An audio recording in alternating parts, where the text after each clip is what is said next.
బేసిక్‌గా చాలామంది మగవాళ్ళు వైఫ్ మీద లేదా ఆడవాళ్ళ మీద ఎక్కువ జోకులు వేస్తుంటారు. కుళ్ళు జోకులు. ముఖ్యంగా ఒక ప్రోగ్రామ్ ఉంది. పేరు చెప్పడం ఎందుకు, జేతో స్టార్ట్ అవుతుంది. దాంట్లో విపరీతంగా ఆడవాళ్ళ మీద, పిల్లల మీద వేస్తారు. సో మీరు గుర్తుపెట్టుకోండి. మీరు పిల్లల మీద అంత కుళ్ళు జోకులు వేసి అగౌరవపరుస్తున్నారు అంటే మీరు రెస్పెక్ట్ ఇవ్వకుండా ఉంటున్నది వైఫ్ కాదు. సో మీ తల్లికి, చెల్లికి, అక్కకు కూడా, కూతురుకు కూడా. ఎందుకు అంటే మీ అమ్మ మీ నాన్నకు వైఫ్. సో మీ చెల్లి మీ బావకో బామర్దికో వైఫ్. కూతురు నీ అల్లుడికి వైఫ్. సో ఎటు తిరిగినా కానీ సో ప్రతి స్త్రీను ఒకరికి భార్యనే. సో అంటే ఇండైరెక్ట్గా మీరు మీ వైఫ్నే కాదు, మీ అమ్మ, మీ చెల్లి, మీ అక్క, మీ కూతుర్ని కూడా రెస్పెక్ట్ చేయడం లేదని అర్థం.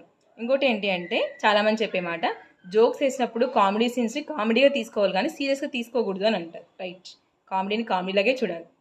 దెన్ మీరు ఎందుకు మీ అమ్మ మీద, చెల్లి మీద, మీ అక్క మీద, కూతురి మీద జోక్స్ వేయరు? ఓన్లీ పెళ్ళాం మీదనే వేస్తారు అంటే ఇక్కడికి మాత్రమే జోకింగ్ వస్తుందా? అక్కడికి రాదా?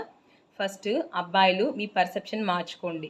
సో అప్పుడే మీ లైఫ్ హ్యాపీగా ఉంటుంది. ఎందుకంటే మీకు లాస్ట్ వరకు తోడుండేది, మీరు ఎన్ని జోకులు వేసినా భరించేది, లైట్గా తీసుకునేది మీ వైఫే కానీ పక్కన వాళ్ళు కాదు.